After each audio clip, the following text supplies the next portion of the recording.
Welcome back to another episode of Bible Conversations. Today, we're going to be continuing our series on a Christian's responsibility, and our topic is service.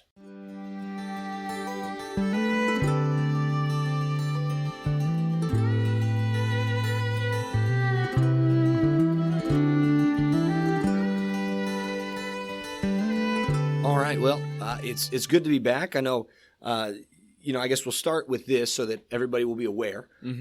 This may be the last one for you for at least a couple of weeks. Yeah, probably. I don't think maybe is a question anymore. I think we're almost guaranteed it's going to be my last one for the next couple of weeks. You're going to have to share why for those that don't know you personally. Yeah, so little baby Bruce is on the way.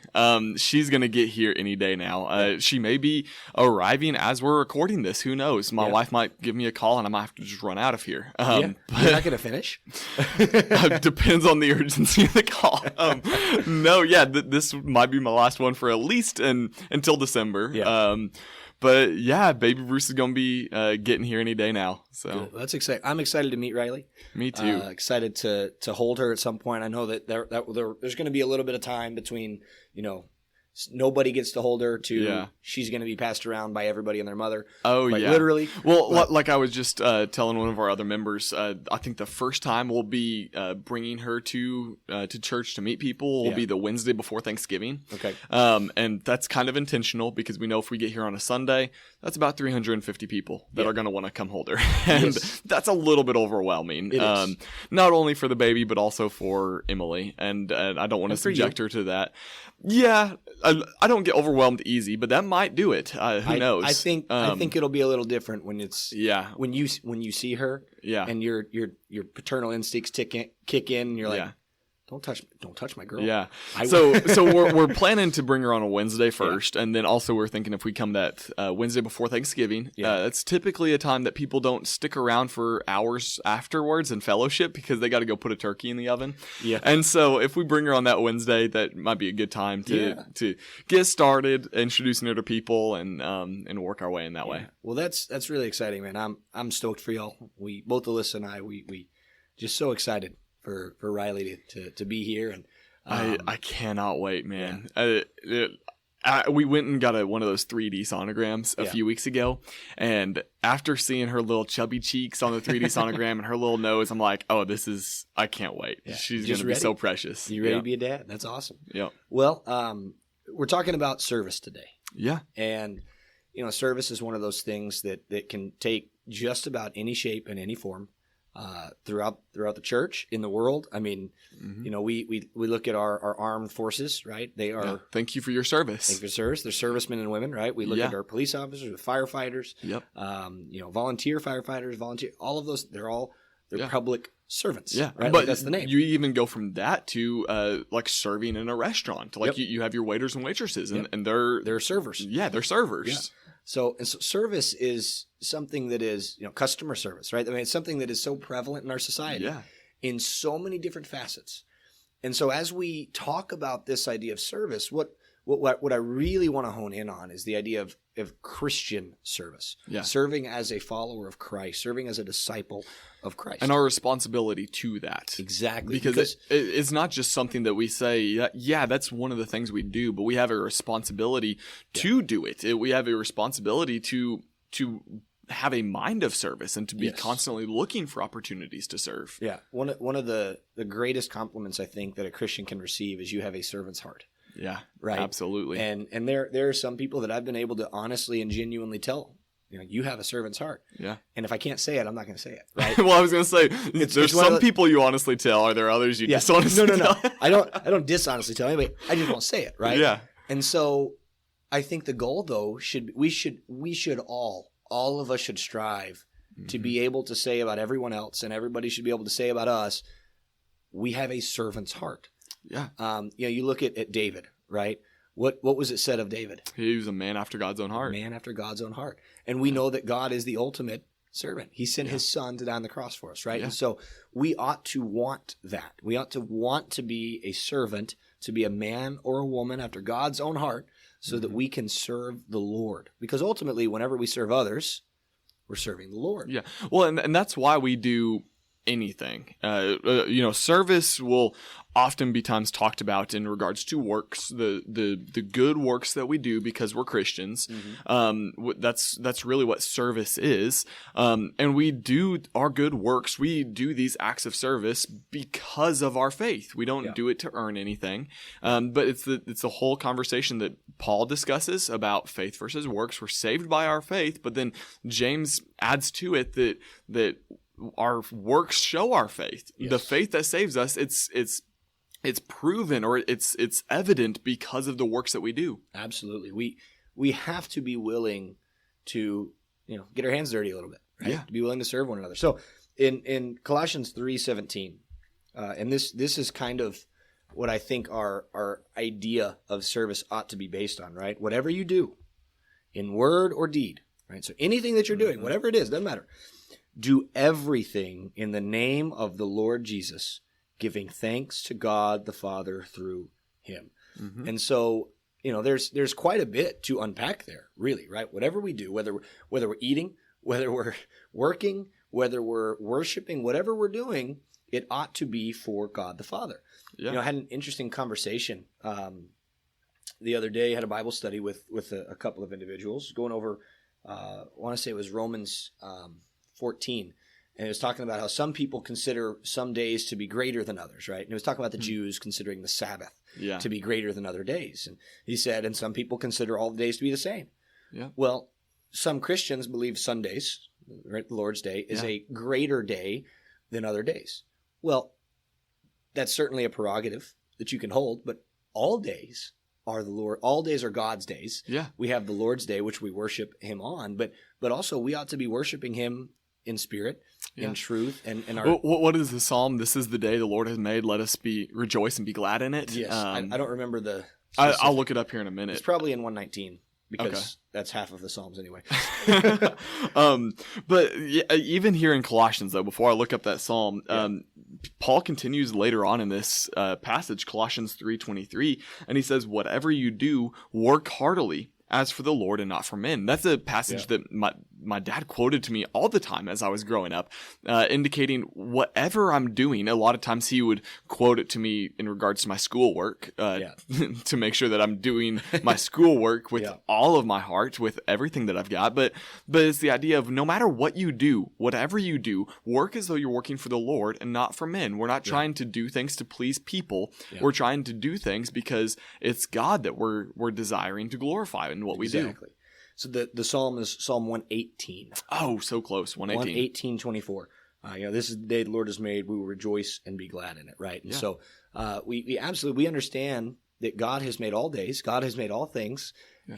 And whatever we do, right, in word or deed, we do for the glory of God. Yeah. And Romans 12, verse 1, "I appeal to you, therefore, brothers, by the mercies of God, to present your bodies as a living sacrifice, holy and acceptable to God," right? So our bodies, the way that we live is to be presented to God, to be given to God, right? Similar in some senses to the Nazirite vow that was made in the Old Testament. Yeah. It is our body. We are to present, God, we are yours, and we will serve you. And then it follows up, that last thing, by doing this, by presenting our bodies, holy and acceptable to God, it says, which is your spiritual worship, right? So our Monday through Saturday, we are worshiping God with our bodies, with our actions, with our deeds, with our words. Whatever we're doing, we are glorifying God in that. Now, I think that's the really key word right there, is glorifying God. Sometimes people can get caught up in what is worship, what is not worship. Yeah. I was about to make that distinction, but yes. How do we know when we're worshiping God? Can I do things in life that aren't necessarily indicative of worship to God? Yeah. But the bottom line is, everything we do, we need to be seeking to glorify God. Yes. And like you said, in word or deed, in our actions or our words. Absolutely. We need to be seeking to glorify God. Now, we can have another conversation about what is worship and what isn't, and if you want to make the distinction, go for it. But I wanted to just make sure that that people understood there's a difference between saying that all life is worship versus everything we do needs to glorify God. Yeah. Well, and maybe this is a good conversation to have later, but when we talk about worshiping, what are we doing? Well, we are glorifying God. Well, yeah. We are honoring God. We are giving him praise. We are, And so there's different ways to go about doing that, right? Yep. And so when we meet together on a Sunday morning, well, we are praising him with our song, with our voice, right? Mm-hmm. We are reading his word. We are studying his word. We're praying, right? And so those are all forms of worship. And because they are glorifying and honoring the Father. Yeah.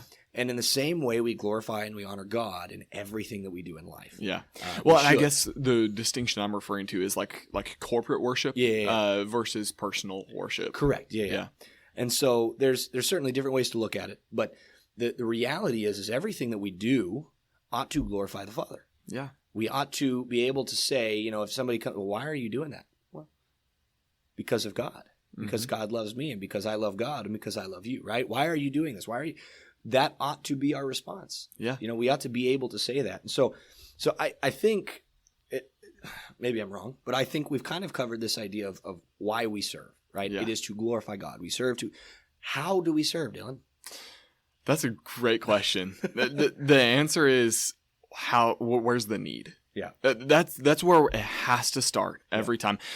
I can't tell you how many times people have come up with ideas of like, oh, well, we should do this service project. We should do this mission trip. And a lot of times the question has to come back to like, is there a need? Or are you just doing this because you want to feel like you're serving? There's a book on mission trips. I haven't read it, and I'm not even remember the title, but I've been told about this book and specifically one of the chapters. And it talks about how in Christendom, right? Mm-hmm. The Christian world of America, not Christians, but those who profess to be, will go on mission trips. And what will they do? Well, they'll go and they'll paint a church building, right? Yeah, or they'll go just to take pictures with people from a third world country. And so one of the things that they said was, there was a village somewhere where they had multiple people coming in, multiple groups coming in throughout the year. Mm-hmm. And over the course of the summer, they had maybe 4 or 5 groups. And so the first group comes in, paints it red. The church building's red, right? And so after a couple of weeks, the next group comes in and they paint it blue. And the next couple of weeks, somebody else comes in, they paint it yellow, right? And then the next couple of weeks come in and paint it white. And then, and it's just, you're just doing things in order to do, you're not doing things for a purpose, right? You're not doing things to actually glorify God. You're doing things to take a picture, to post it on. To say, I know I'm supposed to serve, so I'm trying to serve, and you're not asking what the need is when you go to serve. Correct. And so we have to be really careful that we're not doing things just to do things. Mm-hmm. There has to be a purpose. There has to be a reason. There has to be a rationale behind it. Yeah. And it really needs to benefit somebody, right? We don't just do something because, we want to do something and that's it. It's because somebody has a need that is needing to be fulfilled, and we are able to serve that, right? Yeah. So when I think of service and I think of the scriptures, the first one that comes to my mind is Jesus washing the disciples' feet. Oh yeah, same. That is the John chapter 13. If y'all want to look it up and follow with us, that is the prime example, at least in my mind, of serving. And why did Jesus do that? Well, there's the very obvious, immediate reason is that their feet were dirty and needed to be washed, right? You wear sandals back then. You're walking in dirt. You've got dust everywhere. Feet are dirty, which is why it was such a common thing for their feet to be washed. Yeah. But the primary reason he did that was not to wash their feet. It was to teach them how to serve, them, right? Right. It was to leave an example, and I think that's such a beautiful thing that sometimes our service can actually serve a greater purpose. Yeah. Right. We can serve somebody with the intent of saying, "Hey, I'm doing this for you." So that you know how to do it for somebody else. Yeah. And that turns in, again, that's that discipleship, right? Yep. Is we're training people in how to serve. And so, for us today, maybe it's going to mow somebody's lawn and we bring along a teenager. Yeah. Or if you're a parent, you bring along your child and you have them do some of the work so that you teach them. And you consider, Jesus, he spent 3 years in ministry, right? Essentially. Yeah. And during that time, he spent time with hundreds and hundreds of people. Thousands of people. Yeah, but easily thousands. But he at least had hundreds of disciples, because we know at one point he sent out the 72. Yeah. And those 72 went out with power, with authority, and they went to cleanse demons, and they went to do all sorts of things. And they came back, and they were excited. Lord, in your name we did this. In your name we did this. They were serving others. But how did they learn how to do that? Because they were with Christ. They saw him serve. They saw him meet the needs of people. They saw him doing these these incredible acts of service, and that's how they learned. And like then, you don't just wake up one day and just know how to serve people. It's something that has to be taught, quite honestly. And that goes into even our examples to start this discussion with men who serve in men and women who serve in the military. They have to be taught how to serve. People who are waiters and waitresses, they have to be taught how to serve tables. The people who work as customer service, they have to be taught how to help those customers who are in need. Same thing in the church. We have to teach one another how to serve. Those of us who have served for years need to be teaching others how to serve. And just like with Jesus' disciples, it goes back to meeting a need. Yeah, he met the need, but he was teaching along the way. Exactly. The one thing that I really want to focus on, though, when it comes to Jesus teaching them about how to serve, he gives them a greater reason for why. It's not just serve because I said to. But at the end of chapter 13, in verses 31 through 35, Jesus really gives the reason for why we are to serve. He says in verse 31, and now when they had gone out, Jesus said, "Now is the Son of Man glorified, and God is glorified in him. If God is glorified in him, God will also glorify him in himself and glorify him at once. Little children, yet a while I am with you. You will seek me, and just as I said to the Jews, so now I also say to you, where I am going, you cannot come. A new commandment I give to you, that you love one another. Just as I have loved you, you also are to love one another. By this, all people will know that you are my disciples, if you have love for one another." When he says, just as I have loved you, he just showed them what love meant. It's through his service to them. And honestly, even more than that, through his teaching of service to them. That's him showing love, that he cares about them, that he wants them to learn how to serve as well. And so that's what love is. And Jesus is showing them how to love one another. And he says, all people are going to know that you're followers of mine if you love one another like this, if you serve one another like this, if you teach one another like this, according to our discussion last week about our responsibility to teach. And so we are to follow in the footsteps of Christ, right? And more than that, we are to allow Christ to live within us, right? And so one of the things that I am trying to learn how to apply to my own life is allowing Jesus to rule it completely and fully, right? Because as people, what do we always want to do? Our own thing, our own selfish desires. Whatever we want to do, right? We want to have control. We want to do this, that, right? Dying to yourself is the hardest thing ever. Absolutely. And yet, that's what we are called to do. And so Matthew chapter 5, verses 13 through 16, you've got this discussion, this parable that Jesus has about a lamp on a hill and salt of the earth, right? And he says, you are the light of the world. Right? So Jesus is talking to his disciples, talking to his people. You are the light of the world. A city set on a hill cannot be hidden, nor do people light a lamp and put it under a basket, but on a stand, and it gives light to all in the house. In the same way, let your light shine before others. Well, that begs the question, what is our light? If we are the light of the world, what is our light? Well, we know that Jesus is light. Jesus is life. He is the creator of the universe. And so when we consider that, and alongside Galatians 2:20, that I have been crucified with Christ. There's no longer I who live, but Christ who lives in me. The light that we are shining in the world is not our light. The life I now live in the flesh, I live by faith in the Son of God. It's him living in me. Exactly. And that is what people ought to see. They ought to see Jesus in us, Jesus through us. And so whenever we, you go and you help somebody who's got a tire on the side of the road, right? And you're just helping them move it into a parking lot, or you're helping them change the tire, whatever.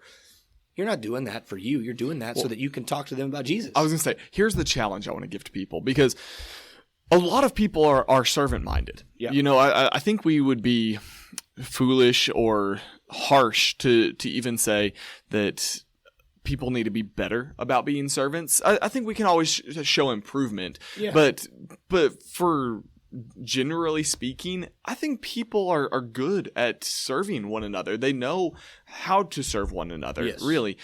Here's the challenge I want to give you, though. Next time you do stop on the side of the road to help that person with their tire, or next time you do help the old person walking out of Walmart with their groceries go into the car, whatever small act of service it may be, or whatever large act of service, if someone says thank you, then use that as an opportunity to say, oh, well, I'm not doing this for the thank you. I'm doing this because I'm a Christian. Yeah. And see where the conversation goes. It will blow you away how many opportunities you'll have to talk about your faith if you just do that one little thing. One little thing, right? It's so awkward at times, though, to do that, isn't it? It can be until you get started. Until you get started, right? The first few times, it's like, I'm doing this because of Jesus. Yeah. Right? Like you're afraid what they're going to say. You're afraid how they're going to take it. There are all sorts of things. But man, take that one opportunity and just, I appreciate the thanks, but I just want to let you know I'm doing this because Jesus Christ has given me so much, and I just want to give that. And you can't force it down their throat saying like, "Oh, I'm Christian, so I'm going to help you," and wait for them to say thank you for whatever service that you're helping with, and then to respond to that, say, "Oh, well, it's not for me. You don't thank me. I'm doing this because I'm a Christian." Yeah, and you're just making a statement. You're not. The idea of like the runner's high, where like runners, once they get into it, they're like, I've got the desire to go run again. It's going to be the same way. Yeah, absolutely. If you start doing this, to all of our listeners, you will find like, oh, I want to seek out opportunities to serve. You not just let them come to me and be willing to serve when you can, but you're going to seek out opportunities to serve so that you can say, well, I'm doing this because I'm a Christian, and I'd love to tell you about my faith if you have a second. Absolutely. And it's crazy how it just burns like a fire within your bones that you're like, I've got to get this message out. Yes. So there's those obvious ways of serving that we've kind of talked about, right? There's these very physical, very obvious things that we see and can happen, but there's other ways to serve that are a little more behind the scenes that people don't always see, right? So you've got somebody who's in grief or who's in mourning. Well, you go sit with them. You don't have to say a single word. You just sit next to them and you let them know that you love them by being there, by your presence. That's service. Yeah. Right? That's crying when it's weeping when we weep and laughing when we laugh and mourning when right? It's that idea of being loving in that regard. Yeah. It might be something as big and grandiose as what we did last weekend with our fall festival, right? Setting up for that. I know you and the Baileys and, you guys set up so much. Alyssa and I had a lot to do with the house, and so many other people had so many things. There were more people that ended up like showing up to help decorate than I actually thought there was going to be. And that was fantastic on Saturday when people just started flooding in around 2 p.m. and I was like, oh, wow, like all of these like Halloween decorations are being put up. It's fantastic. It's wonderful, right? So things as big, as complex, as seen as that to, going afterwards and cleaning up. Mm-hmm. That's service. Somebody's got to do it. Yep. And that's such a beautiful way to serve, right? It's one of those things that it's not glamorous. You're not going to be seen by others, but we need servants that are like that. Yeah. We need all sorts. And that's to me what's so beautiful about the church is that it is all these bodies, different parts of the body working together, building it up and making it the body of Christ because we're all working together. In love. That's Ephesians 5. We're all working together with our own talents and our own gifts and abilities in order to work together. Yes. So the place that I want to take people as far as just having a mentality of service, having that on your mind, looking for opportunities wherever they come, seeking out opportunities. It's Romans chapter 12, starting in verse 9. Yeah. It's a passage entitled Marks of the True Christian. That little header is put in there by man. It's not inspired, but it's these things that true unadulterated faith does. That this is what Christians do. And some of them aren't necessarily service as we would think of it, but a lot of them are. Yeah. So things like let love be genuine, like you're mentioning, somebody in grief. Sitting with them and loving them genuinely, not because you're trying to brownie points or anything. Exactly, yeah, but just genuine love. Abhor what is evil, hold fast to what is good. Love one another with brotherly affection, and this one I think is really cool. Outdo one another in showing honor. Yeah. He almost makes it kind of seem like competitive with the outdo one another, but it's the in showing honor. Yeah. You serve one another by building one another up and honoring one another. Do not be slothful in zeal. Don't be lazy. Look for opportunities to serve. Get ready to work. Be fervent in the spirit. How many times can you serve somebody by just being fervent in the Spirit by saying this is an exciting thing, being filled with zeal, saying like I'm glad to be with the brethren. Serve the Lord is how he finishes that sentence. Rejoice in hope, be patient in tribulation, be constant in prayer. Now those things can be by yourself, but they can also be in the mentality of service with the church. Absolutely. You can rejoice and hope by yourself, but you can also rejoice and hope with your brothers and sisters. And when you do that, you're serving their spirits. You're serving their soul. When you are patient in tribulation, you can do that by yourself for sure. But when you do that with the church, it's like what's that book, Chicken Soup for the Soul, right? It's that kind of thing. When you're patient in tribulation with other people, and then finally be constant in prayer. And then this is the verse that I really want to focus on, verse 13. Contribute to the needs of the saints and seek to show hospitality. If there's one verse that I think summarizes service, it's contributing to needs and then seeking to show hospitality. So needs are things that are just going to arise. They're opportunities that come up. Hey, I'll fill the need as it arises. But then I'm also going to seek out other opportunities. I'm going to seek out times where I can show hospitality and be a servant in that way. Be hospitable. Have people in your home. Have people to fellowship with, to go spend time with, to just love on them, right? That's what we're called to do. And so I hope that this conversation has encouraged you to maybe consider different ways in which you can serve. For those of you that are listening, and I know it has for me. I know I'm always excited about serving others and being there for others. But we as Christians, we have a responsibility. Yeah, I was going to say we need to close it with talking about this is a responsibility. It's our responsibility to do this. It's not just a good thing to do. It's not just a nice thing to do. It is those things, but it is more. It is something that we are obligated to do as Christians. It separates us from the world. It separates us from everybody else because we are desiring to do these things. We are desiring to help one another. And the way I love to look at it is, you've got 200 people on a Sunday morning, 200 brothers and sisters in Christ on a Sunday morning, and every one of those brothers and sisters is looking out for the needs of everyone else. Well, while you're looking out for 199 others, there's 199 people looking out for you. Yeah. And so it's a beautiful way to think about the way that we are to be seeking to show hospitality, to be looking for the needs of others. Is we've got to be in people's lives. Yeah. And it's a necessity, it's a requirement, it's a responsibility that we have. And I think when we genuinely act on it and do it, man, the church can do nothing but grow. Yeah. My favorite quote as far as looking to the needs of others is that Christians are not supposed to be consumers. We're to be contributors. Yep. Absolutely. So, well, I don't have much else.